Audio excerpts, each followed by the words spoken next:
Welcome to the Nashville vlog for the Grand Ole Opry's 100th birthday. Holly and I somehow got ourselves invited to the actual 100th birthday. Grand Ole Opry, if you don't already know, is basically the rite of passage for country music artists in Nashville. So basically they have this huge, beautiful venue, and if you're invited to do your debut performance there, it's like the biggest deal. It was super cool. There's been some legendary country music artists play at this place. You do not want to hear the actual recording of that. We will leave the singing to the artists. Actually, Vince Gill, like, what a legend. But it was just so cool. We were just hanging backstage the whole time. What a great night here at the Grand Ole Opry, isn't it? It's awesome. I'll give it my best. So cool. Please don't write comments. I like George better. I do too, but... Oh, he's such a cutie. And then we got to go back after the first show, so they had two shows, and like do a kind of celebration of the 100th birthday. They had decorated it all like so beautifully, and Holly and I just actually could not believe that we were there. It was actually quite an emotional evening. Everyone was crying, doing their speeches, and it was just, yeah, it was really, really cute.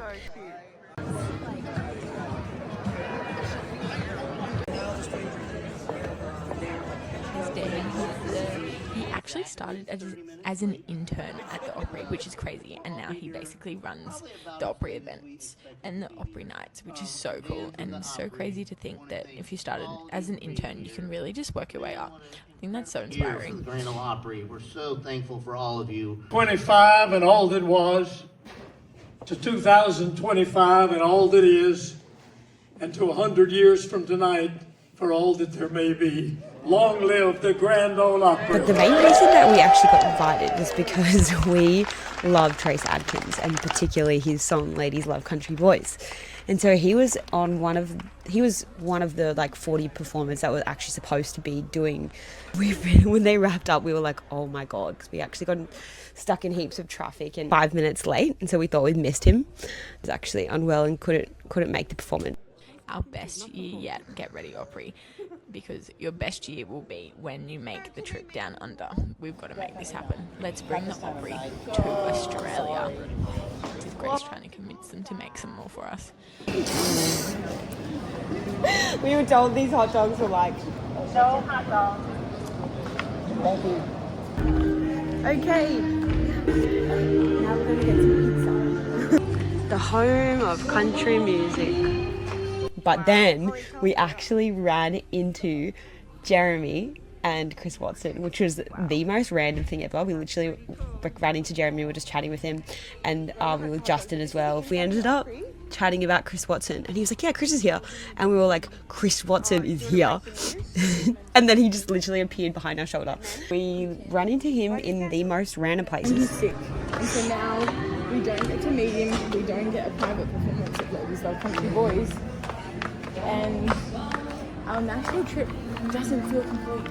So we might just have to stay. We're just going to have to stay. We're just going to have to come back and see Trace. But for real though. And then we got to watch the second show. It was one of the funniest performances I've ever seen. They actually had some comedy in there.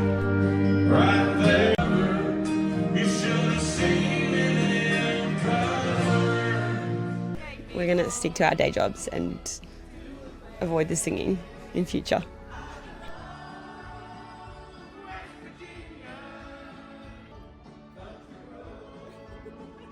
Like, look at all these cute old men. And those dance moves, like, please.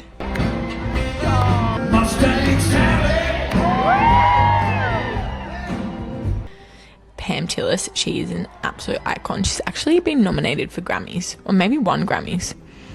I need to get my facts right. And then this is the guy who wrote The Gambler, which is crazy. The Kenny Rogers song that like everyone knows. But he wrote it, so that's wild. And you can see us singing along to it. They really should have had us on stage. Maybe next time. You go, Justin. And of course we run into Chris Watson. If you have been to CMC, you know this man. I would give him the crown for the best line dancer in Australia. I'm calling it now. Hot take for the year. That's not your color. Oh my gosh, It's blue ain't your colour. Anyway, more of Chris Watson, more of Jeremy, more of the suit, more of the blue bag. Let's make it happen. I can't afford it. Wait, what you got there? I can't afford it, Jeremy, but I want it. Yeah, you can. It's like $200. YouTube. Oh, it's Chris Watson here at the Opry. Our rendezvous with Trace Adkins is definitely going to have to take a back seat until we can see him again. And what a night. It was such a fun night. We had so much fun. Unfortunately, didn't get to see Trace, but happy birthday to the Opry.